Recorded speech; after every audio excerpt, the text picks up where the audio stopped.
दोस्तों पति को पत्नी को मेंटेनेंस कब नहीं देना है। दोस्तों मेरे कई सारे व्यूवर्स के कई सारे सवाल थे जिनमें उन्होंने जजमेंट के लिए बोला था कि जजमेंट शेयर कर दीजिएगा। तो दोस्तों आज मैं हाई कोर्ट की ये 3 जजमेंट आप लोगों को इस वीडियो में बताने वाला हूं। लिंक भी शेयर कर दूंगा और वीडियो को अच्छे से समझा भी दूंगा कि हाई कोर्ट का जजमेंट क्या था कि कब पत्नी को मेंटेनेंस नहीं देना है। दोस्तों जय हिंद, नमस्कार, मैं एडवोकेट आशीष मिश्रा।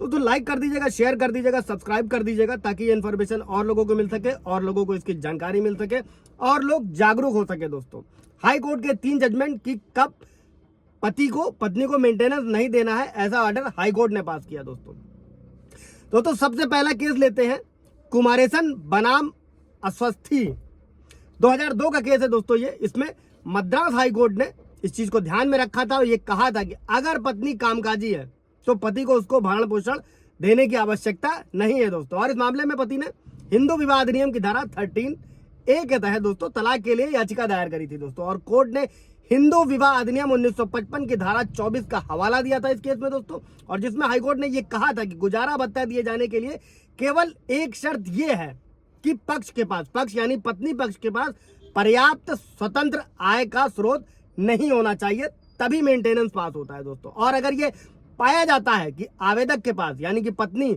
उसके पास पर्याप्त इनकम है दोस्तों, तो उसे गुजारा भत्ता नहीं दिया जाना चाहिए। दोस्तों इसलिए कोर्ट ने पत्नी के दोनों ही आवेदन को खारिज कर दिया और मामले को नए सिरे से निपटाने के लिए ट्रायल कोर्ट के पास वापस भेज दिया। दोस्तों ये जजमेंट है कुमारेसन बनाम अस्वस्थी 2002। दोस्तों लिंक में मेंशन कर दूंगा, जाके आप पढ़ भी सकते हैं, गूगल पर भी सर्च कर सकते हैं। दोस्तों अगला जजमेंट लेते हैं दोस्तों आलोक कुमार जैन वर्सेस पूर्णिमा जैन, 2007 का केस है। दोस्तों इस केस में क्या था समझते हैं कि कोर्ट ने कब कहा था कि पत्नी को मेंटेनेंस नहीं देना है। दोस्तों हालांकि इस केस में पत्नी ने हिंदू विवाह अधिनियम की धारा 1955 की धारा 13A के तहत तलाक के लिए अर्जी दायर करी थी। दोस्तों और इसके बाद पत्नी ने इसी अधिनियम की धारा 24 के तहत आवेदन दायर किया था दोस्तों कि पति से भरण पोषण यानी कि मेंटेनेंस के रूप में 2 लाख रुपए और बेटी के इलाज के लिए 11 लाख रुपए की मांग करी थी। दोस्तों और पति ने यह कहा था इस केस में कि पत्नी ने ज्वाइंट अकाउंट से पहले ही 56 लाख रुपए निकाल लिए हैं। दोस्तों इस केस को समझिएगा दोस्तों।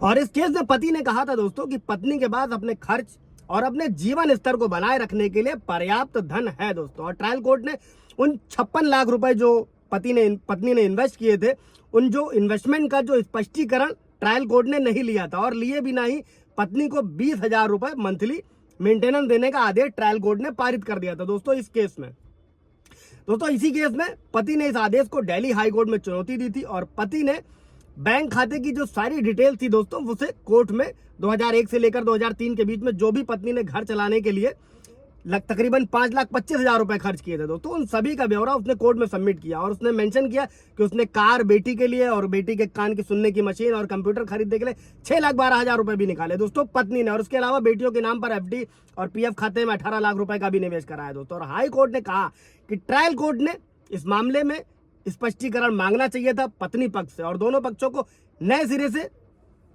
ट्रायल कोर्ट में सुनने के लिए भेज दिया गया। दोस्तों और कोर्ट ने पति को 20,000 रुपए का जो भरण पोषण मेंटेनेंस देने का आदेश था ट्रायल कोर्ट का, उसको रद्द कर दिया और दोबारा सुनवाई के लिए ट्रायल कोर्ट में वापस भेज दिया। दोस्तों जो पिछले वीडियो में मैंने कई बार आप लोगों को बताया हुआ है दोस्तों कि सुप्रीम कोर्ट का भी जजमेंट है इस मामले में कि दोनों ही पक्षों को अपनी आय अपनी संपत्ति का स्पष्ट ब्यौरा देना होता है। दोस्तों और किसी भी तरीके के झूठे सबूत अगर पत्नी दाखिल करती है, झूठा एफिडेविट लगाती है, तो उस पर भी वीडियो बनाया हुआ है कि झूठे सबूत देने पर, पुलिस को झूठी सूचना देने पर आप क्या कार्रवाई कर सकते हैं। दोस्तों आज हम लोग ये हाईकोर्ट के 3 जजमेंट समझ रहे हैं कि मेंटेनेंस कब नहीं देना। दोस्तों अब एक महत्वपूर्ण पहलू पर आते हैं दोस्तों कि जब पत्नियां घर छोड़कर चली जाती हैं और नहीं आती हैं दोस्तों, तब भी मेंटेनेंस का बहुत लफड़ा रहता है, कई सारे व्यूअर्स के सवाल रहते हैं। तो ये जजमेंट आपके लिए दोस्तों शिव कुमार यादव बनाम श्रीमती संतोषी यादव, ये 2004 का केस है दोस्तों। और इस मामले में हाईकोर्ट ने स्पष्ट रूप से यह घोषित किया था दोस्तों कि अगर पत्नी वैवाहिक घर में लौटने से इनकार करती है और बिना किसी ठोस कारण के अलग रह रही है दोस्तों, तो मेंटेनेंस का भुगतान नहीं किया जा सकता है दोस्तों। और अतिरिक्त जो न्यायाधीश थे उन्होंने इस आदेश को पलट दिया था, लेकिन छत्तीसगढ़ हाईकोर्ट ने जो रिवाइज पिटीशन दाखिल करी गई थी दोस्तों, उसमें डिसाइड किया था कि न्यायिक यानी जो मजिस्ट्रेट का निर्णय था वो सही था, क्योंकि इस केस में क्या था दोस्तों, जो याचिका करता था, जो पति था शिव कुमार ने सारे सबूत पेश किए थे दोस्तों कि उसकी पत्नी बिना किसी अच्छे कारण से अलग रह रही थी दोस्तों। जो मैं बार बार रिपीट करता हूं दोस्तों, हर वीडियो में कहता हूं, आप लोगों ने भी सुना होगा कि अगर कुछ आपको साबित करना है तो सबूत आपको ही देने होंगे दोस्तों, जैसा कि इस केस में पति ने किया।